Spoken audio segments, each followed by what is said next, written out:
अस्सलाम वालेकुम dear students.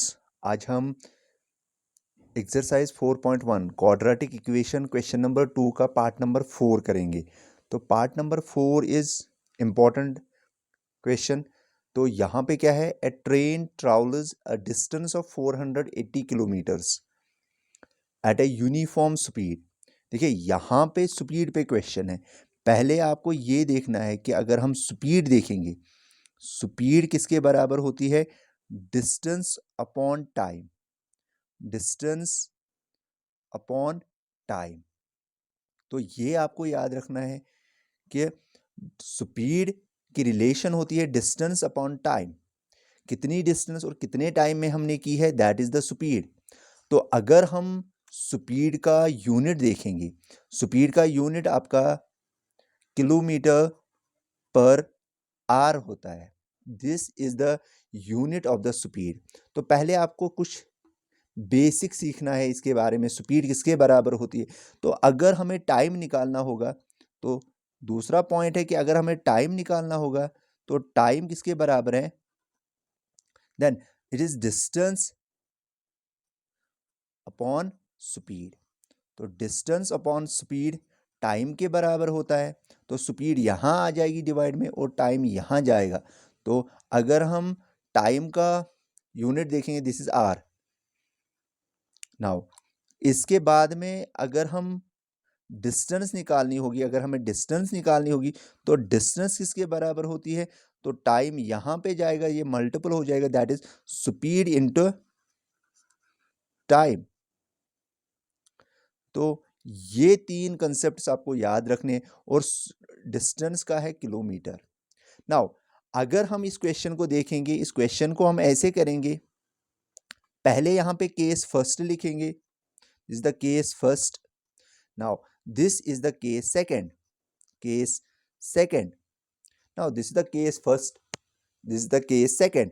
पहले केस में अगर हम देखेंगे, जो हमें निकालना होगा, we need to find the speed of the train. हमें स्पीड ऑफ द ट्रेन निकालनी है, तो उसको हम लेट करेंगे। जो निकालना होता है उसको हम लेट करते हैं। हम पहले केस में लिखेंगे let speed of train, speed of train. तो पहले हम लेट करेंगे स्पीड ऑफ ट्रेन। तो यहां से आपको स्टार्ट करना है, case first and case second. Question में यहां से स्टार्ट करना है, बस इतना आपको याद रखना है। तो स्पीड ऑफ द ट्रेन किसके बराबर है, हम रखेंगे x किलोमीटर पर आर के बराबर, क्योंकि स्पीड का जो यूनिट होता है वो होता है किलोमीटर पर आर। तो स्पीड हमने इसके बराबर रखी है। तो पहले केस में अगर हम देखेंगे, a train travels a distance of 480 kilometre. तो यहां पे अगर हम डिस्टेंस देखेंगे, जब इसकी स्पीड x थी तो डिस्टेंस ये कितना कवर करती है, 480 किलोमीटर। नाउ देखिए स्पीड हमने लिखा, डिस्टेंस हमने लिखी, तो अब हम देखेंगे टाइम। देखिए यहाँ इस केस में अगर हम टाइम की बात करेंगे, टाइम किसके बराबर होता है, डिस्टेंस अपॉन स्पीड।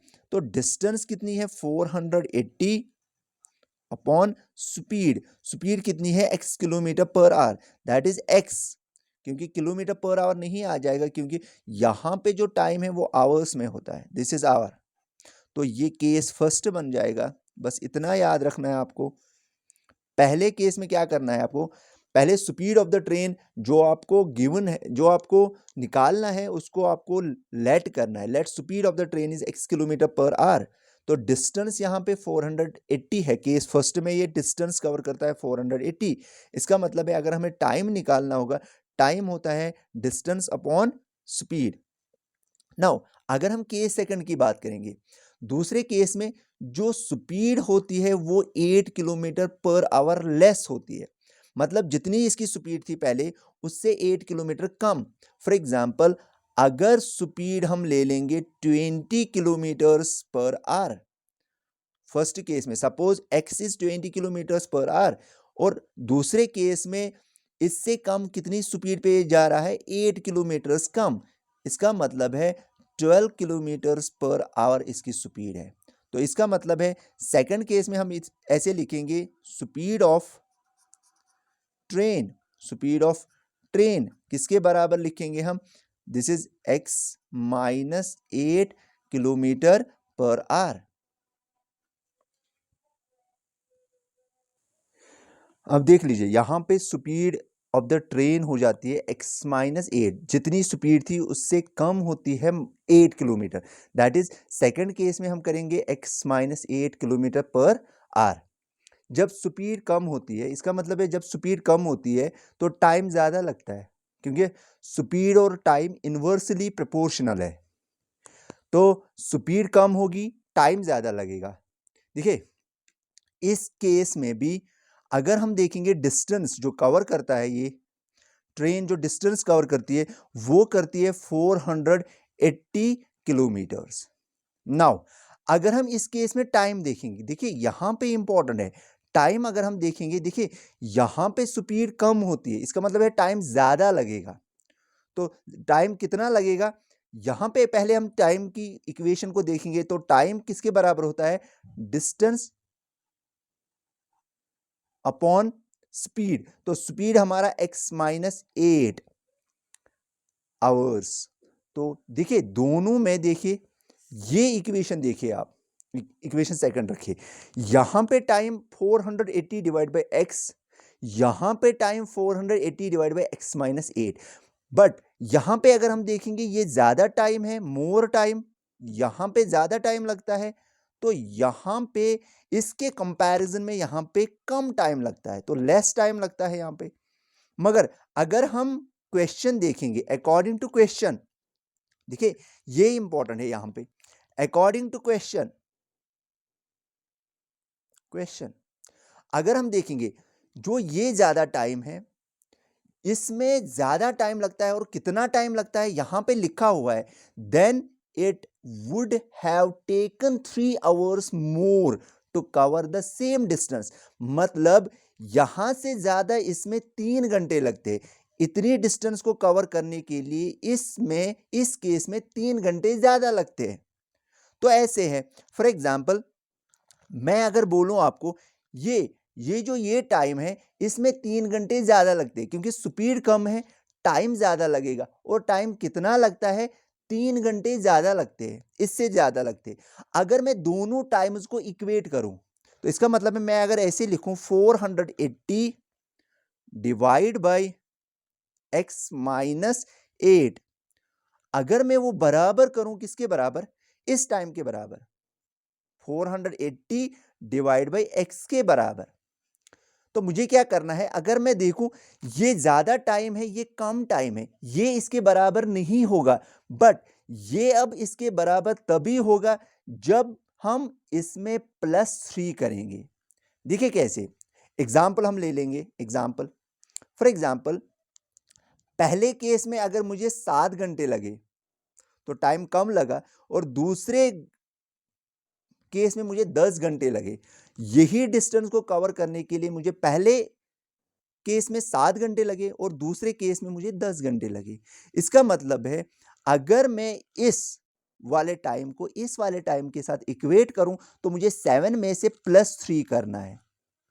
जैसे मैंने यहां पे लिखा कि 480, ये तो मोर टाइम है, ज्यादा टाइम लगता है, तो मोर टाइम को अगर मैं इक्वेट करूं लेस टाइम के साथ, तो मुझे क्या करना है, लेस टाइम में +3 करना है।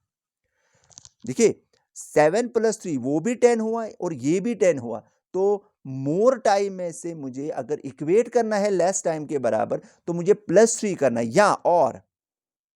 या मुझे ऐसे करना है, 7 घंटे यहां पे लगे तो यहां पे मुझे 10 घंटे लगे। अब मैं इन दोनों को इक्वेट ऐसे भी कर सकता हूं, इस 10 में से 3 को माइनस कर सकता हूं, तो तब मुझे यहां पे 480 डिवाइड बाई x-8 में -3 करना है, वो फिर 480 डिवाइड बाई x के बराबर आ जाएगा। तो इंपॉर्टेंट है यहां पे आपको याद रखना है ये चीजें। तो क्या हमने लिखा, देखिए मैंने क्या लिखा, दिस 480 डिवाइड बाई x-8, यहां पे बहुत ज्यादा टाइम लगता है, 3 घंटे ज्यादा टाइम लगते हैं इससे 480 डिवाइड बाई x से 3 घंटे ज़्यादा लगते हैं। तो अगर हमको इनको दोनों को इक्वेट करना है तो यहाँ पे हमें +3 करना है फिर, क्योंकि now 480 divide by x minus 8 minus 480 divide by x is equal to 3। तो यहाँ पे एलसीएम क्या आ जाएगा, x इंटू एक्स माइनस 8, तो क्रॉस मल्टीप्लिकेशन हो जाएगा। This is 480 into x minus, ये 480 ऐसे ही रहेगा, इसको मल्टीपल हो जाएगा x माइनस 8 के साथ। This is x minus 8। Now this is equal to 3, implies 480x minus, पहले 480 को x के साथ मल्टीपल हो जाएगा, that is 480x, and then minus minus is plus, 480 into 8, this is 3840, and divide by, now x into x is x square minus x into 8 is 8x is equal to 3. now implies, अगर हम देखेंगे this is 480x is minus 480x, this will cancel out, तो result is 3840 is equal to 3, ऐसे ही रखेंगे, ये x square minus 8x यहाँ से divide में से इधर जाएगा तो ये मल्टीपल हो जाएगा। Now this is x square minus 8x, now implies this is 3840 is equal to 3 into x square is 3x square minus 3 8s are 24x. now अब हम इसको ट्रांसपोज करेंगे यहाँ पे, this is equal to 3x square minus 24x minus 3840। देखिए यहाँ से ये थोड़ा सा सिंप्लीफाई हो जाएगा, अगर हम इसको देखेंगे डिवाइड 3 से करेंगे, क्योंकि 24 is a multiple of 3 and 3840 it's itself A multiple of 3, तो यहाँ पे हम डिवाइड करेंगे 3 से, तो जब यहाँ पे 3 से डिवाइड करेंगे तो this is 3 and 3 will cancel, ये एक्स स्क्वायर बन जाएगा, माइनस 3 जब यहाँ पे डिवाइड करेंगे 3 8s are 24, this is x. Now minus जब यहाँ पे करेंगे, this is 3 1s are 3, 3 2s are 6, 3 8s are 24 and 3 0s are 0, this is equal to 0। तो ये हमारी रिक्वायर्ड इक्वेशन बन गई, this is the required quadratic equation, ये हमें निकालना था। तो this is required quadratic equation, ये हमारी क्वाड्रेटिक इक्वेशन थी, ये हमें निकालनी थी। अब यहाँ पे क्वेश्चन में लिखा हुआ है स्पीड ऑफ ट्रेन निकालने के लिए, तो इस क्वाड्रेटिक इक्वेशन को आप क्या कर सकते हो, इसमें आप मिडल टर्म स्प्लिटिंग से 2 रूट्स निकाल सकते हो, तो उसमें x का वैल्यू आ जाएगा। तो बट क्वेश्चन यही था कि आपको क्वाड्रेटिक इक्वेशन फॉर्म करनी थी इसकी, तो ये वाला क्वेश्चन इंपॉर्टेंट है। नाउ आज के लिए इतना काफ़ी है, इस वीडियो को लाइक और सब्सक्राइब करना, इंशाल्लाह नए वीडियोस लाएंगे, 4.2 स्टार्ट हम करेंगे नए वीडियोस में, तो तब तक के लिए अल्लाह हाफिज़।